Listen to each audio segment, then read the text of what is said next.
Supreme কোর্টের নির্দেশ মেনে স্কুল সার্ভিস কমিশন এই যে তালিকা প্রকাশ করেছে, সেই তালিকায়, সেই অযোগ্য তালিকায় কোথাও কাউন্সিলর, কোথাও নেতা, অযোগ্য তালিকায় কাউন্সিলর নেতারও নাম, তালিকায় রাজপুর সোনারপুরের কাউন্সিলরের নাম, তালিকায় নাম 18 নম্বর ওয়ার্ডের কাউন্সিলর কুহেলি ঘোষের, পানিহাটির বিধায়কের বৌমার নামও রয়েছে অযোগ্য তালিকায়।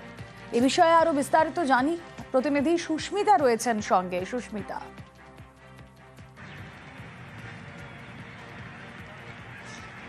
দেখো, গতকাল সুপ্রিম নির্দেশের পর এসএসসির তরফ থেকে যে তালিকা প্রকাশ করা হয়েছে, তালিকা প্রকাশের পরেই দেখা গিয়েছে একাধিক নাম, সেটি কোথাও তৃণমূলের জেলা সভাপতি বা জেলা পরিষদের প্রাক্তন সভাপতি, কিংবা কোথাও তৃণমূল ঘনিষ্ঠ নেতা, কিংবা কোথাও খোদ কাউন্সিলরের নামই। যে কথা তুমি কিছুক্ষণ আগে বললে, রাজপুর সোনারপুর পুরসভার 18 নম্বর ওয়ার্ডের কাউন্সিলর কুহেলি ঘোষ, তার নাম রয়েছে। শুধু তাই নয়, এক বিধায়কের বৌমা, তার নামও রয়েছে সেই তালিকায়। এবং এরপরেই রাজনৈতিক দরজা যেমন শুরু হয়েছে, ঠিক তেমনি দিকে দিকে যেভাবে তৃণমূল কংগ্রেসের ঘনিষ্ঠ নেতা কিংবা তাদের ঘনিষ্ঠ নেতাদের যারা ঘনিষ্ঠ তাদের নাম পাওয়া যাচ্ছে, তাতে বিরোধীরা আরো বেশি করে তাদের অস্ত্রের শান দিচ্ছে, সে কথা বলাই বাহুল্য। শ্রমিক ভট্টাচার্য থেকে আরম্ভ করে শুভেন্দু অধিকারী প্রত্যেকেই বলছেন, প্রত্যেকেই ঠিক একইভাবে শাসক দলকেই তীরবিদ্ধ করছেন। অন্যদিকে গতকালের তালিকায় যেটা দেখা গেল, যে কথা তুমি বললে, রাজপুর সোনারপুরের যে কাউন্সিলর রয়েছে 18 নম্বর ওয়ার্ডের, সেই কাউন্সিলর কুহেলি ঘোষ থেকে আরম্ভ করে জেলা পরিষদের সদস্য, কিংবা কিছুদিন আগেও দেখা গিয়েছিল মন্ত্রী পরেশ অধিকারীর কন্যা, তার নামও রয়েছে। এবং তালিকায় দেখা যাচ্ছে একাধিক নাম তৃণমূল ঘনিষ্ঠ যারা কাউন্সিলর কিংবা জেলা পরিষদের সদস্য, প্রাক্তন জেলা পরিষদের সভাপতির ঘনিষ্ঠ, তাদের নামও রয়েছে গতকাল এসএসসির তরফ থেকে প্রকাশিত যে তালিকা অযোগ্যদের, সেই তালিকায়। রুমেলা, এসএসসির অযোগ্য তালিকায় রাজপুর সোনারপুরের 18 নম্বর ওয়ার্ডের কাউন্সিলর কুহেলি ঘোষ। তিনি রাজপুরের একটি স্কুলে শিক্ষকতা করতেন। 2022 সালের ডিসেম্বর মাসে প্রথম একটা তালিকা বেরোয়, সেখানে আমার নাম ছিল। আমি চাকরিটা আমার নিজের যোগ্যতায় পেয়েছি এবং সর্বোপরি আমাকে যেটা সিবিআই লিস্ট দিয়েছিল, সেই সিবিআইকে আমার চ্যালেঞ্জ করা ছিল যে আমার যদি কোনো জায়গায় আমার অসঙ্গতি প্রমাণ করতে পারে, সেটা যেন তারা দেখায়। যদি টেন্টেটিভ হই, তাহলে আমাকে কেন ফর্ম ফিল আপ করার সুযোগ দেওয়া হলো, আমার অ্যাডমিট কার্ড কেন এলো। আমি হাইকোর্টে আবার নতুনভাবে কেস ফাইল করছি। দেখা যাক, বিচারে আশা করি সঠিক তথ্যটাই উঠে আসবে।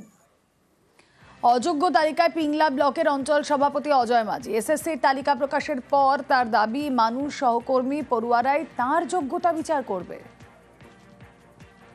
আমি নিজের শিক্ষকতার জীবনে মাপকাঠিতে আমি কোন রকম অযোগ্য নই। আমার চিন্তা ভাবনা বা আমার শিক্ষার অনুযায়ী আমি এটুকু দৃঢ়তার সঙ্গে বলতে পারি, আমি যথোপযুক্ত শিক্ষা প্রদান করেছি, সেই জায়গাতে কোনো ঘাটতি নেই। এবার এসএসসি কেন, কিভাবে, কি করছে, তার আইনি প্রক্রিয়া আলোচনার জায়গা আছে। এই জায়গাতে আমি আরো বিশেষ কিছু বলছি না। নাম রয়েছে অঙ্কিতা অধিকারীরও, অযোগ্যদের তালিকায় নাম রয়েছে অঙ্কিতা অধিকারী। মনে আছে নিশ্চয়ই অঙ্কিতা অধিকারীর কথা। পরেশ অধিকারীর মেয়ে অঙ্কিতা অধিকারী, তার নামও রয়েছে অযোগ্যদের তালিকায়। সেই তালিকায় রয়েছে উত্তর দিনাজপুরের প্রাক্তন জেলা সভাধিপতিরও নাম, কবিতা বর্মনের নামও রয়েছে এই তালিকায়। আপনাদেরকে হাইলাইট করে দেখাচ্ছি অযোগ্যদের তালিকা। সেই তালিকায় রয়েছে কবিতা বর্মনের নাম, উত্তর দিনাজপুর জেলা পরিষদের প্রাক্তন সভাধিপতি কবিতা বর্মন।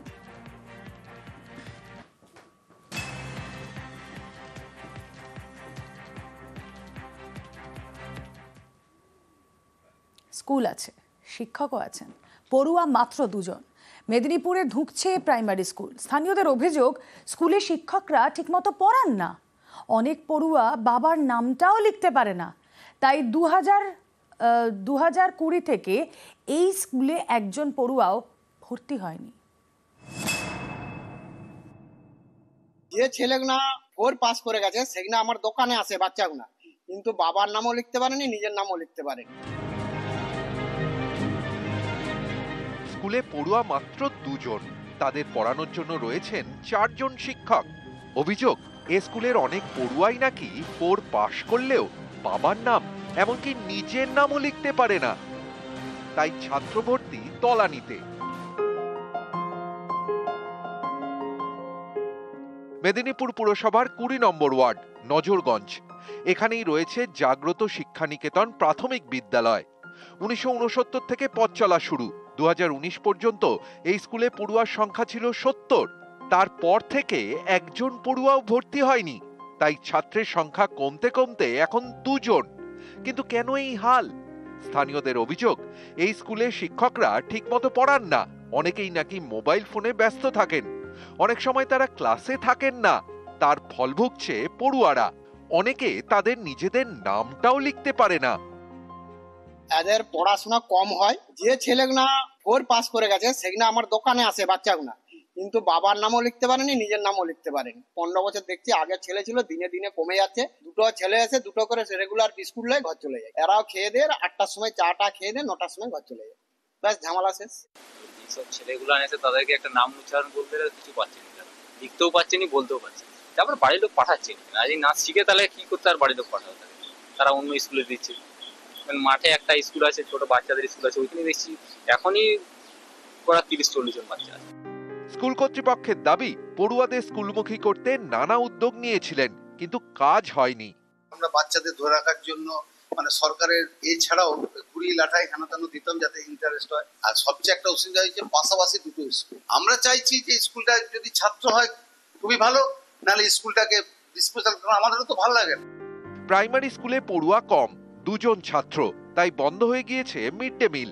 ফলে সমস্যা আরো বেড়েছে। মেদিনীপুর থেকে শোভন দাস, নিউজ 18 বাংলা।